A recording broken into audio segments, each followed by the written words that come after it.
Alright, let's talk about where English came from so that you can understand why we're going to do vocabulary the way that we do it.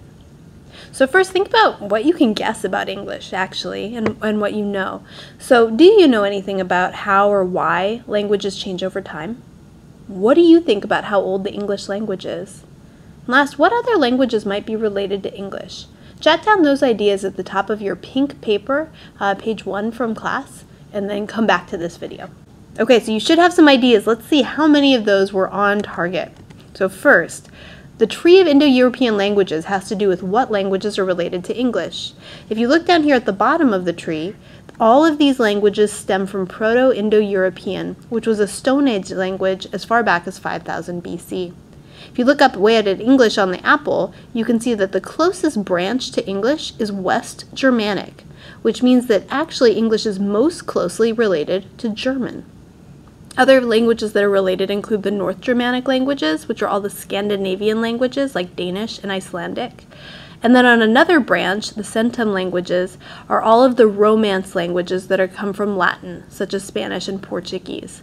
So you'll see that even though we have a lot of words in English that sound like words in Spanish or French or Italian, English is most closely related to German, which is a weird thing. And let's see how that happened. Before we think about that, think about where do you think English started? Do you think it started in England? This is England. This is the British Isles, so Scotland and England and Ireland. And it sounds like English started in England, right? Well, no. So would it surprise you to know that the answer is no, it didn't. Here's how it happened. Way back before 450 AD, there were the Celts, and they were native British people, kind of like our Native Americans, who lived in Ireland and England and the British Isles. The Celts were conquered by the Romans, and the Romans left England in 450 AD.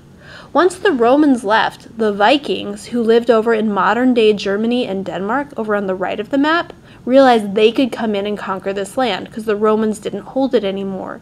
So you can see the yellow arrows are where the Anglo tribes came, the blue arrows where the Jutes came, and the red arrows where the Saxons came over from modern-day Germany and Denmark and took over modern-day England. So, the Angles and the Saxons migrated from the area that is now northern Germany, and they pushed the Celts to the north and to the west. So the Celts moved up, and the Angles and the Saxons moved in, right into the area that we now call England. The area that we call England then was named after the Angle invaders. That means that Anglian became England, and the Angles spoke the language that we now call English. The original English was called Anglo-Saxon, from the Angles and the Saxons, or Old English, and that's the roots of the English that we now speak. Keep in mind that the Angles and the Saxons did not start off in England, and so neither did English. It actually comes from Germany, and it's Germanic in origin. The first version of Anglo-Saxon, which is called Old English, dates back to about the year 500, and that's the first piece that we can read in Old English. Okay, so most Anglo-Saxon is not something that you would recognize, but some words from Anglo-Saxon are still in our language today. For example, you might have noticed how weird it is that and the in Spanish or French don't sound at all like and the in English, and that's because and the are Anglo-Saxon words. About 15% of our overall vocabulary is still related to Anglo-Saxon. And those words often sound like modern German, and they tend to be our most basic terms, things that we need for life and for survival. So for example, these are German words. Read through them out loud to yourself and see if you can guess what they mean in English. If you guessed the numbers, you're right. So if you read them, 1, 2, 3, 4, 5, 6, 7, 8, 9, and 10, I hope I said those right, you can hear how similar those sound to our numbers. And that's because the roots of the German and the English numbers are both in Anglo-Saxon. Some other words in German that also share roots with our words in English are this. Can you guess what that means? If you guessed house, you're right. This means man. This, Feuer, means fire. And this, Kuh, means cow. So you can start to hear the similarities in these very basic English words and how those go back to the same roots of modern German. 4 of our days of the week are named after the gods that the Angles and the Saxons worshipped. Can you guess which days those are? So Tuesday is named for a god Tu. So Tuesday is Tuesday. Wednesday is named for the god Woden. And so Wednesday is Woden's day. You've probably heard of Thor, and Thursday is named after him. And then Woden's wife Frigg is who Friday was named after. So Friday is Frigg's day. So again, we still see the influence of these old Anglo-Saxon words in our modern day English. So why doesn't modern English look and sound like Anglo-Saxon if it has the same roots as Anglo-Saxon? Well, languages change because people fight wars, and when power changes, the language that the people in power changes. The Anglo-Saxons got conquered by William of Normandy, who is also called William the Conqueror, in 1066 AD, so almost over 2,000 years ago, at the Battle of Hastings. The people in that battle who won was William the Conqueror's troops, and they spoke Anglo-Norman. They were the victors. Anglo-Saxons lost, and so Anglo-Saxon became the language of the beaten down and the lower classes. Anglo-Norman is related to French, so they came over from France, and the Anglo-Saxons were Germanic, and they were the people who lost the war. As they lost the war, the Germanic people, the poor people, had to raise the meat, but the French-speaking, the Anglo-Norman people, were the ones who had the money and the power to buy the meat and eat it. And so you can see that in the words that we use for animals versus the meat from the animals today. So the word cow is similar to the German word Kuh. But the word that we use for cow meat, which is beef, is similar to the French word for beef, which is Bœuf. In German, we call a pig or a swine a Schwein. But if we eat a Schwein, we call it pork, which is similar to the French word porc, okay, which means the meat from the pig. Again, in German, the word for deer is Hirsch, which sounds similar to deer, but the word for deer meat is venison, which sounds similar to the French venaison. So we can hear now the power structures that the German people raised the animals and sold the meat, but the French people who had more power and more money at that time because they had won the war, their words are the words that we use for the meat. So power and language are intertwined, and the words that we use reflect who was in power when our language was formed. Eventually, a third language comes into the picture. So we have Anglo-Saxons, and then we had the Anglo-Normans, who are early French, and then a third language came in, and that was the Roman Catholic Church. You might know that the Roman Catholic Church spoke Latin. There are some Roman Catholic churches who still do their masses in Latin, and they came throughout Europe starting churches and also starting universities who were run by the church. So both in church and in universities, people spoke Latin.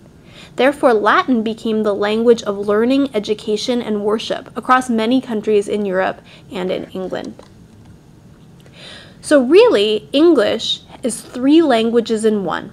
Its basis is Anglo-Saxon, which is related to German, and that was the home language of the poor, simple people in England.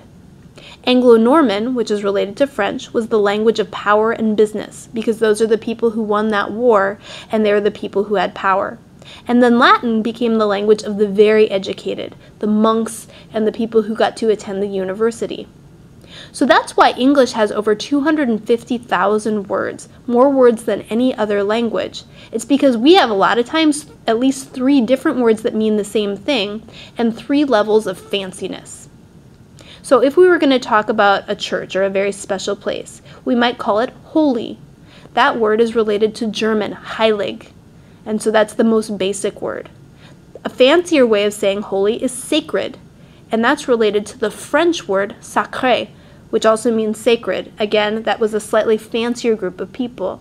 And the fanciest word we can use for sacred or holy is sacrosanct, which comes from the Latin sacrosanctus. So again, we have 3 words that mean the same thing, but holy is not fancy, sacrosanct is very fancy, and that comes from the 3 different languages that combine together to make English.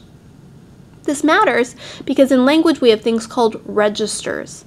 Register is a particular language used for a particular purpose in a particular setting. And that's confusing until we look at it. So for example, there's several ways that I could ask somebody if we were going to hang out at his or her house. I could say, hey, yo, are we going to meet at your house? Or I could say, pardon me, might we convene at your domicile? If you look at the words in the first sentence, meet comes from Old English metan, which is to find or to encounter. House comes from Old English hus, which is a dwelling or a shelter, and it's obviously related to the German Haus. And gonna, or going, comes from Old English gan, which means to advance or to walk or depart, go away.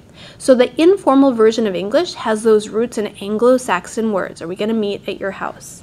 In contrast, it sounds very snooty and fancy to say, pardon me, might we convene at your domicile? Let's look at where those words come from. Pardon comes from Old French, pardonner, which means to forgive, so that was a fancier level of English. The other two words here come from Latin. So convene comes from convenire, which is Latin for unite or assemble. And then domicile comes from Latin domicilium, which means home, and then also Old French domicile. So the words in the fancy register of English are related to Old French and to Latin, in contrast to the Anglo-Saxon words, which are related to German.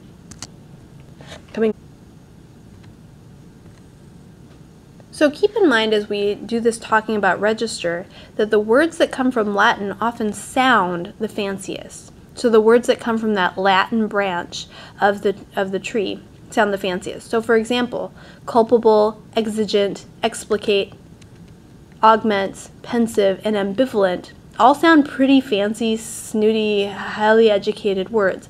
And that's because they come from the Latin branch. Here's the thing, if you speak Spanish or French or Italian or Portuguese, you can guess the meanings of those words much better than other speakers of English because those words often are not that fancy in another Romance language like Spanish. So for example, if we go back, culpable, if you know the word culpable in Spanish, it just means blamable, right? No tengo la culpa. And so culpable means that somebody could blame you for something. And now you know that word because you know Spanish or French. Exigent, think about what Spanish word you know that sounds like that. And it should be the verb exigir, which means to demand. And exigent just means that it is absolutely necessary. It's demanded on us. Explicate looks exactly like a verb in Spanish, which is explicar, which means to explain. And explicate just means to explain. Augment looks just like a Spanish word, which is aumentar, which means to grow, and augment also means to grow in size. Pensive looks just like a Spanish verb, which is pensar, and so being pensive is somebody who thinks a lot. Pensar means to think. And ambivalent is kind of a combination of two Spanish words, the word ambos, which means both, and vale, which means it's worth. So something that is ambivalent is kind of worth the same in either direction or in both directions. So again, if you know or study Spanish or French or Portuguese or Italian or Romanian, you're going to know a lot of fancy sounding words in English as well.